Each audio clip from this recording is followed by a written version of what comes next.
I'm Nicole. And I'm Leah. Welcome to the Author Narrator Sessions, where we take you behind the scenes of the making of the Song of the King's Heart trilogy audiobooks. Today, we're going to talk about twin flames. Do you believe in them? Have you met your twin flame? Why do you think that idea is so prevalent in our literature, in our mythologies throughout the ages? Obviously, origins and blood and chaos and civilizations and is at its heart a love story, a romance story between two twin flames. And their lives are both considered sacred and blessed by their community, and also considered wrong and thwarted by their community. And this is at the heart of their progress together, part of their journey. So I do believe in twin flames and did a lot of research on that topic. But I wondered, Leah, what do you think about twin flames, since you narrated this book and what it was like? Well, I do. I've done my own work. I've always been interested in people and personality and connection. It just drives the work that I do and what I'm interested in, and story, et cetera. And I do believe that there are strong connections that are sometimes explained or unexplained. So I started diving into just reading about that before I met you and before this book. So I had a sense of, yeah, I think it's there. But that doesn't necessarily mean it's happened to you. But I tend to be open to if something is possible. And so with regard to twin flames, sometimes people overlap certain words about like, is that your soulmate? Do you just have one? Do you have many? And so I believe that you do have strong connections, and you have multiple opportunities for just these connections that do either seem like the twin flame or that they are. I'm just one of these people that I don't know it until I'm in it.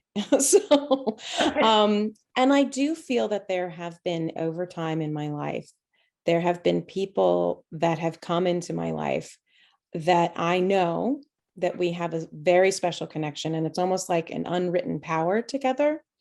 Whether they were friendships or romantic was, determined by the circumstance and the time. And so I do believe that I've had windows to that world. But I also feel that for me, there's a sense for me that I feel that there are, whether you want to call them angels or your soul group or soul guides, I do believe I am carried. So every once in a while, when I may not have like that twin flame that is living, embodied in flesh next to me, cohabitating and making decisions together, there are some times when I'm on my own, I do feel like there is a presence that is there, that is not in the flesh, that is with me. And whether that's a certainty or past relatives looking over me, I do feel something. So that is what lends me to believe, for me, there's a possibility that I either have had and didn't keep a twin flame, or I'm yet to have one. So that's what I feel. And then when I see in the book, one of the things I was connected to, it's very clear that Natasha and Ankh-Morporks are twin flames that are the light. They are lights of each other. And they're learning to enhance their power together. And I think that's a beautiful testament to them acknowledging and thriving in their union. However, in one of our previous conversations, we talked about how there was potential for Natasha to be Senmin's, connection. And that was a darker possibility.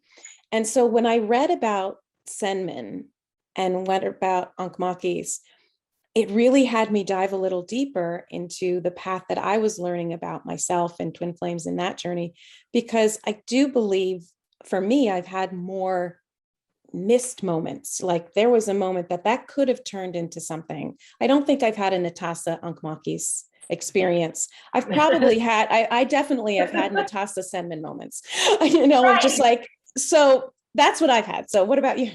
Well, so I was going to say in playing with that, because I did a lot of, like I said, I've been on different twin flame boards and, and people who write about it and discuss it. And one of the things that I wanted very clear within, there's also this concept of the false twin flame, and false being that there's a darkness or something that connects you, but that doesn't necessarily mean that is your, other half or whatever that idea is. And in this story particularly, Nefer-Ankmat, the high priestess, is shown a vision where one being splits into two to have a polar experience. And because they are in the temple, this is the perfect union, because they can be encouraged and shown one another. They have to find one another. And there's a lot of that in the first half of Origins, is they don't even really like one another at first. And, they're different ages and they're kids and whatever.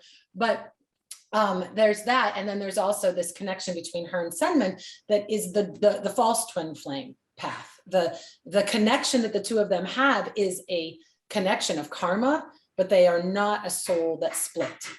And that is something that one has to navigate. And it's kind of funny because I have had different reactions. A lot of people love this connection between Ankh Makis and Natasa.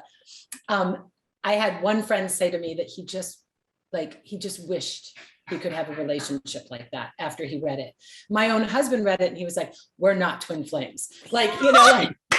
So, and I was like, what do you mean? He's like, the way you portrayed it is it. That's what he's like, yes. And that's not us. And that's okay, because it's not us. We are definitely not Ankh Makis and Natasa. That does not mean we're not soulmates. We're not karmically connected. We're not perfect. When we just saw one another, we're like, that's like, I knew, he knew, but it was fun for him to say that.